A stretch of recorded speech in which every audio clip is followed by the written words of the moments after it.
y'all. We just came back from seeing Heretic. We're a little late on this, but I'm going to tell y'all what I thought about it and what I liked and disliked. Now, that movie was really good to me personally. I give it a 7 out of 10 because there's a lot of things I wish they expanded on. And I say that about a lot of movies. So from my perspective, I think they had a really good concept. However, there was so much they could have done with the house and the trickery and things like that. I personally thought they weren't going to just end up in a basement, you know? I thought they were going to go and actually get separated and have to find their way out, and we'll see more of that. This took a turn for me. I still like how they did it with the religious aspect and challenging questions, because a lot of people don't like their religion to be challenged. Yeah, I wouldn't recommend this for your religious friends, man. Unless they're not gonna take it serious. Like they might look at this and rebuke the movie and then make a whole Twitter thread like, nah, you can't watch this. Don't watch this. Honestly, I agree with Jalen. I think from the start of the movie, I really enjoyed it. Like it hooked us in. I really, Hugh Grant, he was amazing. Like he acted his butt off on this. Yeah. And I even like the Mormon girls. What was her name? Barnes, Paxton. Yeah. Their names. Yeah, like I love the intensity of like they like, hey man, like where's your wife at? Mm-hmm. Like where's she at? Because that's part of their religion, and it's safer when you got a woman in that environment, right? Mm-hmm. And even Mr. Reed was saying like, I know y'all want her around type to feel like any awkward one guy, old guy, the usual suspects. So I love the play on religion. And it I don't know, man, kind of like make you think about religion, and the concept. Is it control or is there a higher up? You know what I'm saying? But that right there is kind of crazy.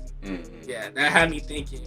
And number one, guys, I want you guys to know, like, in our opinion, we did not feel like this is a horror film. No, absolutely not. It's a psychological thriller. Yeah. But a religious psychological thriller. Some we ain't seen often, but we get to see it time and time again. Yeah. But yeah, like for me, I kind of felt like it played a part in some horror film, like a horror film type of movie, just for the fact because it was constant jump scares. Yeah, there was. But it just wasn't that full on blown horror film type of. It was a good movie. It was getting in my head a lot about what religion actually is. Hugh Grant, he's a good actor. I just, one thing about these serial killers or creeps or whatever they are nowadays, I don't just like how they're taking stuff to the next now and just eating it. If y'all was there, man, y'all see the gore really got to him. Yeah. Was he a killer though? You guys really believe he was a killer? I feel like he was a killer. Or was he trying to show? I think he was a manipulator. I can see that, but it's a lot in one because he's obviously a sociopath because you see how he interacts with them. Yeah, he knows how to differentiate when it comes time. I think one thing I noticed is that he really suffers from his intellect. Because when they challenged him, a lot of intellectual people like to get in debates. You already know that. Yeah. So when he was challenged, it was like feeding his ego when he would like prove them wrong or if they're actually understanding it and learning. Yeah. And I was kind of seeing there was one part of the movie where he was challenged and you could see it was kind of like he was frustrated. Yeah. He was like, he was tweaking a little bit. No, when Homeboy showed up at the door, that's when he was like, stuff isn't going right, because people are actually, noticing I'm gone. And even the girls said, they were like, the elders are going to come for us, yada, yada, yada. Yeah. But he's trusting, because he's an intellectual, but they also don't like when they're wrong sometimes. So his whole house is set up, to block connection, things like that. So nobody should come, but he actually showed up. So when he was in that dark hallway, and you could see him like tweaking and like looking around because he's thinking. Yeah. And he's kind of panicking in a sense, but using his mind. Yeah, one of my favorite parts of the movie is when he was like calling her on the lie about the phone call. Yeah. Like I love that. I love that stuff. That was cool. Because that brings the tension and you feel that in your heart. Oh, you just got caught. Yeah, it's like, it was like, and that's why I really like their acting too, because it was just like, pure. Pure, like fear. You can feel the fear. I like that. With that too, in the very beginning, I love the suspense in the beginning because the suspense was decent in the movie. But in the beginning, they already knew things were weird just by the vibes he was giving off. And it just made you have that eerie feeling. Because I'm like, being black, right? And we in movies, I'm throwing hands immediately. Like, this old dude is not going to hold me back. Yeah, so like, if it was the three of us in that room, and we're like, would you like to learn about... Yeah. But also, you know, they're religious people. I know, it's the conviction. Like, I can't be violent. It's like, I get it, but man. But I have to be truthful.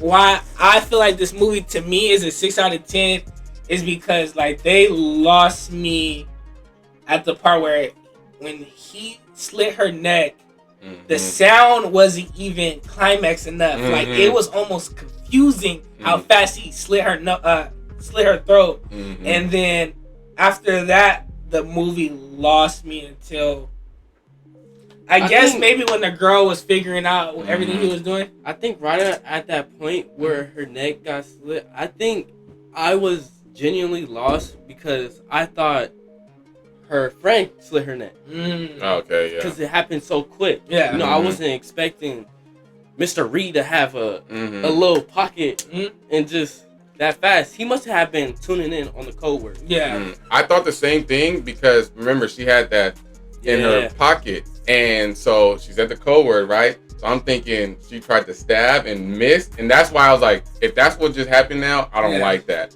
But it didn't. But I feel the same way. Because she kind of, I don't know if you guys peeped it, but she kind of had like a minister type of look.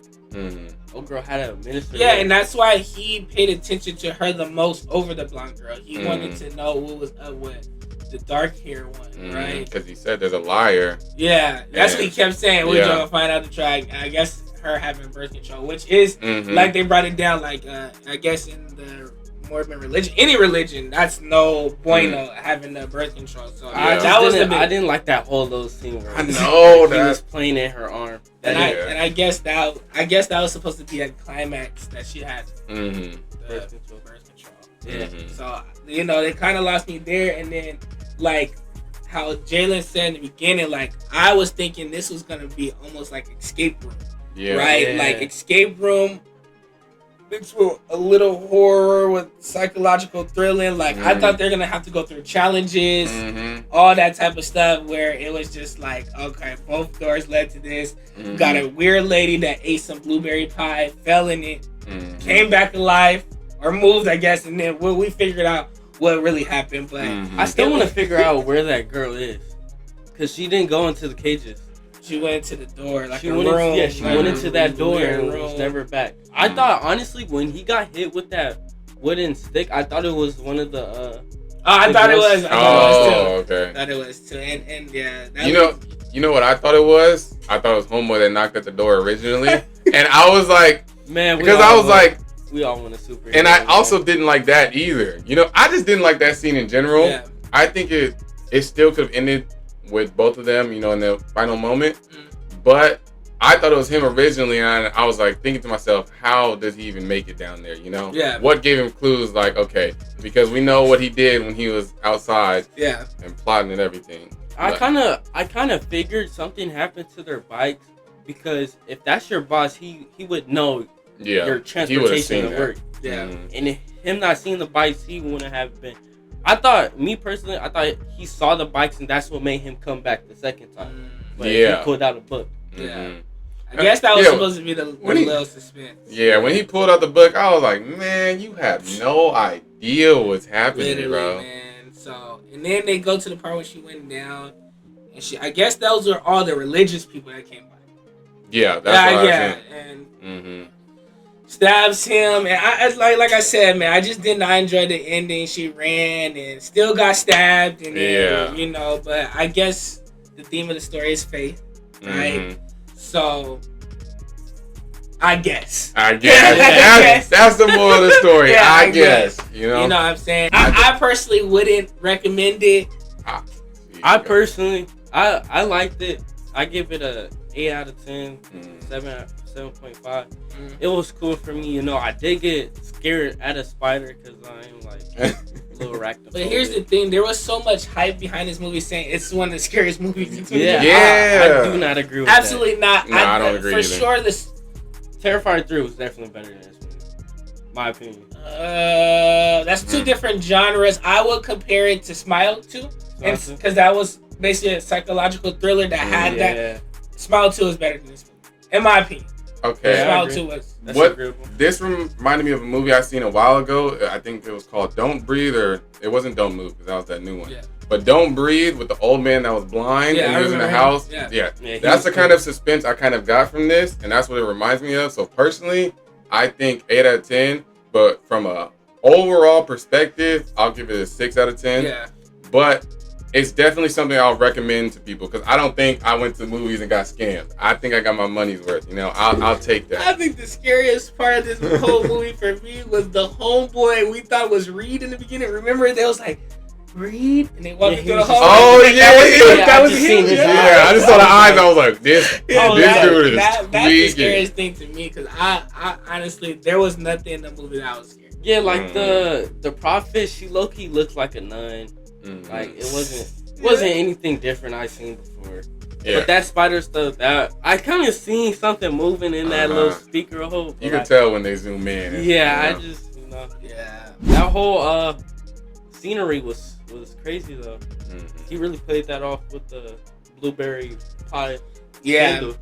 Yeah. I just, like I said, I wish the setting of the movie was a little bit more than the basement. Yeah, it was the basement for the rest of the movie. Yes, it has so much potential. Yeah, dude. And this is kind of like when I talked about Smile 1. I don't want to talk about this too much. But Smile 1, when I watched it, I was like, they need to expand on scenes way more. It was too much that was cut short. And I feel the same way with this one. It was too much. There was too much you could have done and you didn't do. You know? I'm gonna disagree with you. It was too much dragging, right? I like the dialogue with the whole religion and like how it could be used down the line differently. All that whole dialogue right there was awesome. But the dialogue kept being dragged when they got to the basement. It was just like, come on. Like, we get it. And then they did the whole spin back of how he set this all up or whatever. And no, like, they were dragging it, Jalen, instead of giving that. You chose this movie to be a horror movie. Yeah. Kind of, and just like we watched another movie, but we can't talk about it just yet. Stay tuned. What a lot of these people are missing out on is this middle to end. Like, I want to stay on my toes. Like, Smile 2 had me on my toes. That is the best horror movie I've seen all year.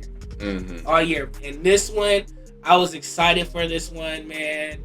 And we even paid a little bit more money to see it on IMAX. And I was sort of disappointed. You know, and I wish I would have known it was a psychological thriller, but it needed a little bit more thrill. Yeah, I kind of got my hopes up, you know, seeing it was a horror movie. I was expecting like something way better than Smile 2. But like you said, it wasn't what it was supposed to be. Visuals, everything looked good, but hey. It is what it is, man. It is what it is. All right, that's a wrap on our Heretic review, y'all. Let us know in the comments what you think of Heretic, and make sure you stay tuned for more videos. We out.